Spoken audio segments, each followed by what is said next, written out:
Okay, black game against 1775, and we have one knight f3. And a transposition, okay. So not a ready, but in fact we have a queen's gambit. So this means we take on c4, and it becomes a queen's gambit accepted, where, just like the last game, we have played knight f3 and knight f6. Now, knight c3 does not attack the pawn on c4. If they had played e3 and attacked that, we would have played differently. But we can try for a6 and e5 and see if they know something to do against that. Now, as far as our move order, I know we do a lot of knight c6 to a5, so I'm inclined to think it's knight c6 immediately. I think that sort of also stops knight e5 because we'll be attacking d4. And we'll see where we go with that. So I'm not fully aware of all the details of our theory in the Queen's Gambit. So I'll rely on our big idea, this knight a5, and see where that takes us.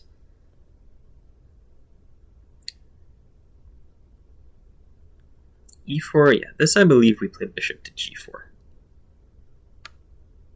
Because that pins this knight, threatens to capture it, then take on e4. In fact, I think this is a line where I said you can play knight a5 now that this pawn is being attacked, but bishop g4 is potentially even a little stronger. I think that's correct. I don't think we're supposed to worry about e5.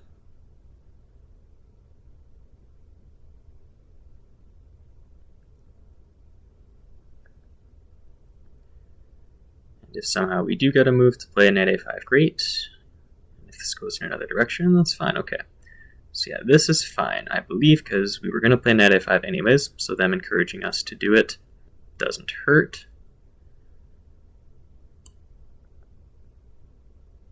I don't think we're going to have other good options. We could consider knight e5 to pile on this knight, but I don't think we get a lot out of that. So we'll go this way.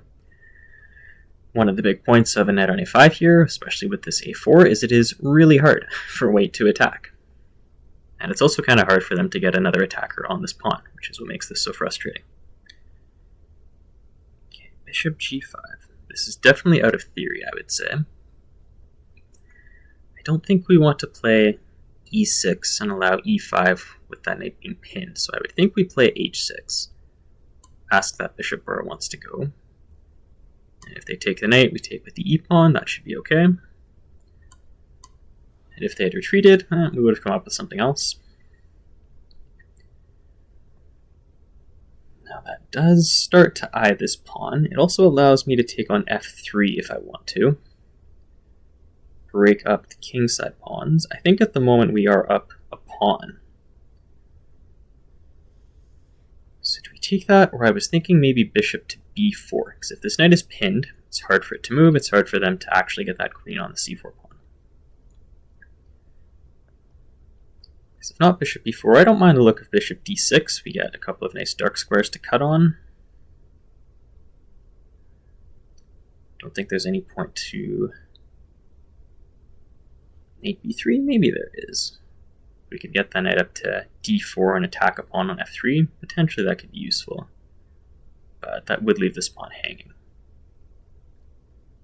Okay, I think I don't like this bishop being out here, because if they chase it around and we don't actually take, I mean, I could wait for something like h3, but I don't know how much of a future it has. And then with this, I think maybe bishop to b4 and then queen to d6 is a nice organization, because then I get potentially the best of both worlds,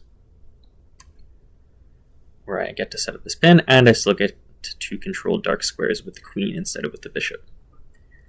If they play rook g1, I think g5 is probably reasonable to solidify the kingside pawns. And then I was thinking about which way to castle. But if they're playing bishop e2, I wonder if they still have a thought of going kingside. So I thought queenside could be kind of interesting, because that would unpin this knight again. Although in saying that, again, it doesn't really have a square to move to. Maybe a2? We'll continue with the queen d6. And whether we move it to c5, to e5, to f4, I think those could all be useful. we could be playing a b5. Haven't really thought of that up to now. This feels like it's really tempting fate for white. What if I start with queen e5 and then try to play bishop to d6? How are they going to counter that? I'm a lot less against castling kingside now as well. We just can't play b5 anymore because the knight is unpinned. But I think I like this idea with queen e5. Fully centralizes the queen, and compared to queen f4, I thought maybe there's queen c1, which would attack the queen, but they can't do that where it is here. Which has led me to think, I wonder if queen d2, extremely odd to pin themselves. Yeah, but if that would have been an idea to stop, potentially stop something like this with f4, maybe that would require them to give up a pawn, but as is, I think they have to move this rook off of f1 and try to run away with the king. I was going to say, I don't know how far they'll get, but they seem to have missed our threat. So another pretty quick win. That's 2 games, total of, I think, 23 moves for the Queen's Gambit accepted. So let's see what we did with our theory, and then how successful we were supposed to be in that second stage. So up to here, yeah, it looks like this is the main move. Knight c6. I'll double check that officially against the repertoire. But I am confident up to bishop g4. Just here, I don't remember exactly what we're saying with d5. It might have been I made a comment where, hey, we want to play knight f5 anyways, which I did say in the game as well. And then we're just figuring it out from there, because I would figure this to be a good position for black. We're not all that close to castling, but I didn't really feel white could push us around. I think my one uncertainty maybe was if they had played e5. I wasn't quite sure what to do here, because we don't have a pin set up on this knight yet, so it's a little hard to find a square for this knight. If we just play knight d7, then we're attacking that pawn. Since white's knight on f3 is pinned, and I could even go up to c5, connect to something on b3. We'll double check that a little later, and then here as well. I wasn't sure if they had retreated to h4, which I think is usually what players will do. I was thinking we could get away with g5, but I hadn't fully decided whether or not we were going to go through with that. But they took, queen c2, unpins, but does let me ruin the pawns. And then I think we just get a really nice thing going on, the dark squares. I'm very surprised they castled kingside. I think probably they should go queenside. One check on b3, they go to b1, so I don't think that's anything for them to be scared of. And then I'm not sure where we go with that. I think we can get away with castling kingside and maybe just try to play b5 and open the a file for a rook. That might be a downside if they do that, but okay. This, and yeah, they need to be very aware that this is a threat. Again, that is in contrast to if we play queen f4, queen c1, and okay, I think I have to move the queen again, or at least if I play bishop d6, they get to trade queens. It's still, I think, a very good position for black. I just obviously don't have enough material for a fast mate. But this one, yeah, I think knight a2 is probably irresponsible. As is, though, it is not very easy for them to fight against this diagonal. Like, they don't have a dark square bishop. I do, and that's really being felt right now. Because the knight doesn't have a good way around, so that's why I was thinking maybe you can try queen d2 and then f4, but that does give up a second pawn, and I would have full confidence winning that position. Again, this is still a really nice bishop here, or on e5. Just need to get the rooks out, I think. But knight a2, bishop d6, and now they don't have much choice. This rook has to move. I think we'd happily take this, and actually, sorry, I missed that, but that's much quicker than I thought. Queen h1 is actually mate. In my head, they were at least getting to e1, and I was thinking about maybe some checks on b4, but at this point, actually, it might just be forced mate then, because I don't think f4 is going to help at all. If this bishop weren't here, they could at least play f3, but maybe that is forced mate once we get to this point. But, okay, let's pull back to the repertoire. Queen's Gambit accepted, and one of the knight f3 lines. So this time we got knight c3, a6, a4, and knight c6 is all correct. And yeah, I was thinking about a case where they stutter step with e3 and then e4. I think that might be one where we play bishop to e6, but when they move quickly, so do we, with bishop to g4.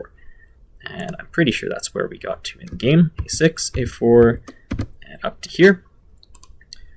And then I do comment on d5. I just say we play knight a5. So yes, we did all of that correctly, and that means we can close that out because we played exactly what we were supposed to. I will check from here. Yeah, pretty healthy -1, because again, we are up a pawn, and it's not easy for them to get it back. They really just don't have compensation the way that this has been set up. So game went with bishop to g5. My question was e5. We just go back to d7. Yeah, I guess we say not much is changing. There is a threat to play knight takes pawn, so they have to react to that. And if they're protected, bishop f4 I see is what most people try here, then yeah, we can go up to c5. So that part is fine. Bishop g5, h6.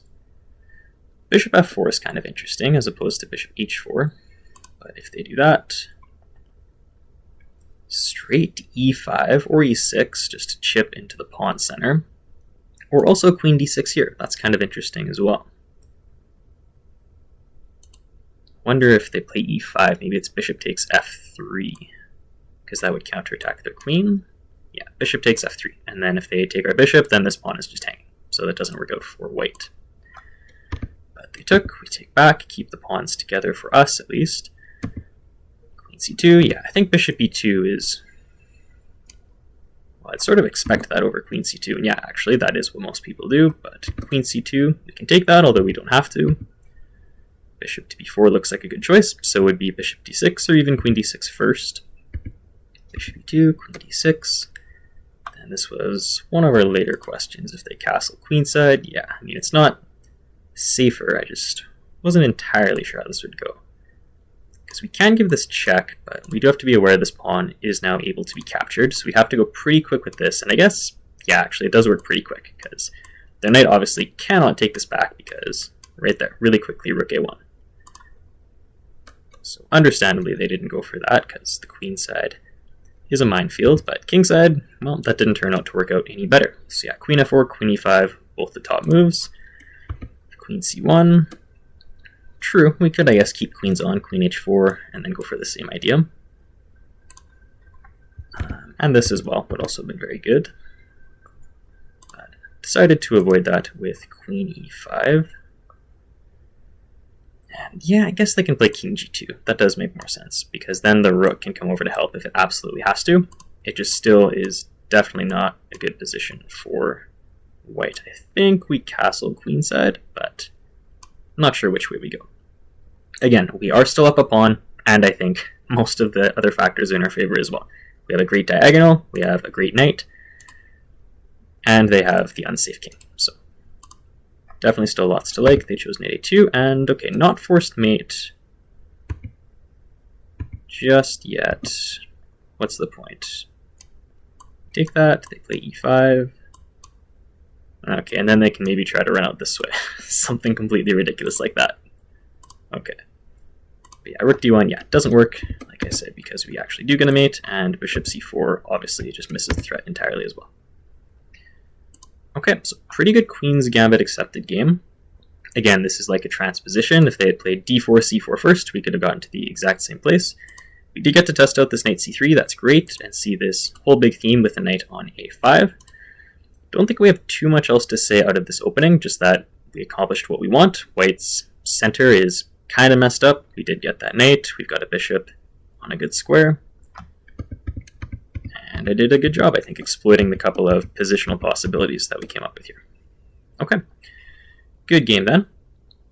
So thank you for watching this. I will maybe add one more quick comment that if you are interested in one-on-one coaching, that is a thing that I can do, especially on Lichess, sometimes using Chessable as well. And I've also added a couple of things, whether it's training games or offline game analysis. So if you've played games and you want a strong player to analyze it, send me a message, and I'm happy to help out with that as well. Okay, that's all for today. See you for the next game.